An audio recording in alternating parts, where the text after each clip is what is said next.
Қарыз жоқ адам жоқ әлбетте. Бірақ қарызың көбейіп, ісің жүрмей бара жатса, тоқта. Бірінші орында тоқтап, өзіңді есептеңіз.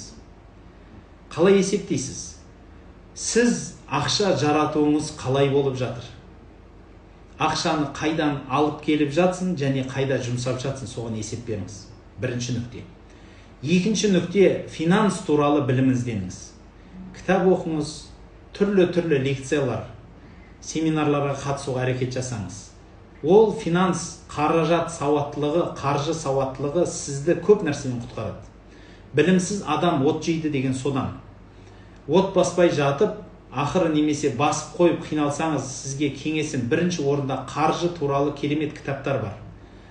Оны интернеттен де жазсаңыз шығады. PDF бөлімдерінде алып алсаңыз, телефоныңыз оны қарай береді. Сізге насихатым, қаржы туралы 10 мықты кітап деп орысша, қазақша жазып шығарып алып, сол кітаптарды оқып бастаңыз. Ол туралы мықты лекциялар ізденіңіз. Бұл сізге ой тастайды, пікір береді, сол кісілердің білімдерінен сізге деген керемет садақаларын қабыл қыласыз. Бір. Және бұның жанында қосымша дүние, осы финанс, қаржы білімінің жанында сіздің керемет үйренетін дүниеңіз дұрыс үнемдеу. Экономика. Дұрыс үнемдеуді үйрену үшін бірінші есеп дұрыс болу керек. Алған есебіңіз, берген есебіңіз. Бәрін қайдан алды, қайда жұмсады, есептемей дұрыс болмайды. Дұрыс үнемдеу дегеніміз әйтеуір үнемдеу емес, өзіңізді қысып тастау емес, керек менен қажеттілікті, қалау менен нақты керек нәрсені ажыратып алуды үйрену керек. Сол үшін дұрыс үнемдеу туралы кітаптарды насихат беремін. Сонан соң, міне осыдан кейін барып нақты қадам қоясыз. Ең бірінші қадам, әрбір ісіңізді есебін біліңіз. Қарыздарыңызды толық жазып шығыңыз. Барлық қарыздарыңызды жазыңыз. Екінші, сол қарыздардың ең кішкентайынан бастап төлеңіз. Ол сізге жеңілдік қылады. Үшінші, артық жаратуды, ақшаны жаратылатын жерді тоқтатыңыз. Достарыңызбен барып шашликке 10 000 теңгелеп жаратасыз, ал садақаға 200 теңге бересіз деген имамдардың құлағына, сөзіне құлақ салыңыз. Тағы бір дүние айтатын, ақша жарататын кезде, құрметті бауырлар, қалай ақша келіп жатқанын да біліңіз. Арам ақша арам жолмен келсе, дәл солай кетеді. Қалай болса солай ақша тапсам болды деу дұрыс емес. Мен дін маманы ретінде сізге кеңесім, құрметті бауырлар, ақшаны барынша адалдан табыңыз және адалдан жұмсаңыз. Оны жасауға болады, және жасаған адамдар бұрын да бар, қазір де бар, бұдан кейін де болады. Бұл ертек әңгіме емес. Сонан соң, осы қарыз мәселесіндегі ең үлкен құнды мәлімет, құнды кеңестердің біріншісі үнемдеуді үйреніңіз. Екіншісі, қарызды қарызбен жаппаңыз. Ол алтын ереже. Қарызды қарызбен жабуға болмайды. Үшінші, тағы бір ереже, есеп бәрін шешеді. Есепті жасау керек.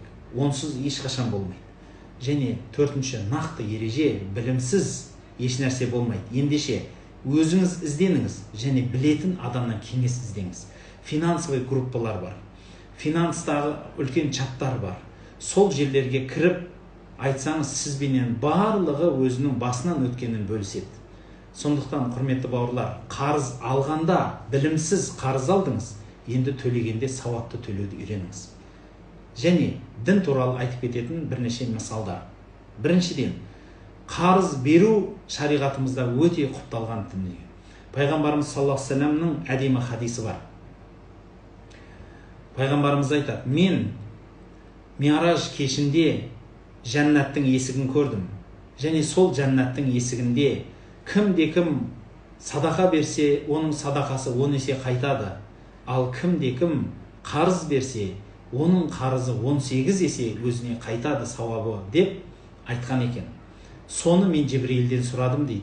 Уа Жибрил, жәннаттың есігінде қарыз берген адам 18 есе, садақа берген 10 есе деген, сонда қарыз берген пайдалы ма дегенде Жибрил иә деді. Өзің көрмейсің бе, ей Мұхаммед алейхиссалам, қарыз берген адам мен садақаның айырмасы бар ғой.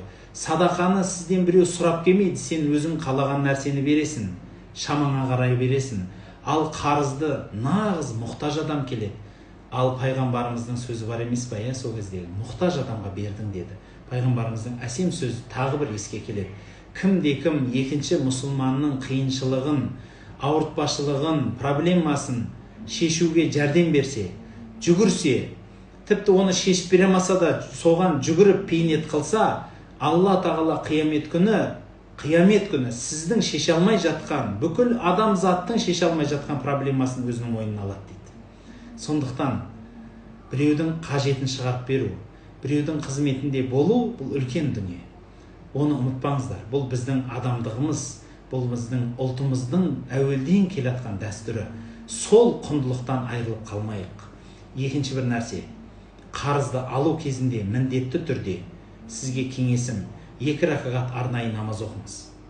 Және сол 2 ракағат намаздан кейін барып, шындап ниет қылыңыз, Аллахым, мен қарыз алмақшымын, қарызымды төлеуге өзің жәрдем бер деп сосын қадам басыңыз.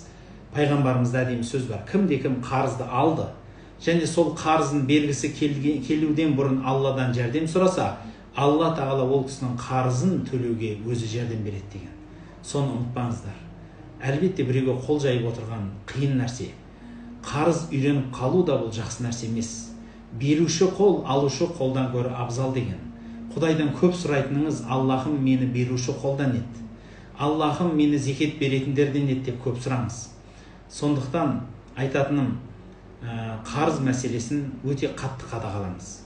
Біліп алыңыз, жанын дін үшін, пайғамбар үшін деп өліп кеткен адамның да қарызы, адамның қарызы, берешегі мойнында қалады. Бір ине алсаңыз, соны бермей өліп кетсеңіз, сол иненің жауабын қияметке шейін бересіз. Жәннатқа кіргізбей тұрып соның сұрап алады. Сондықтан иненің өзін қарызға алу ауыр болады. Ол жауапкершілік қиын нәрсе, оңай деп ойламаңыз. Оның ауыртпашылығы өте ауыр.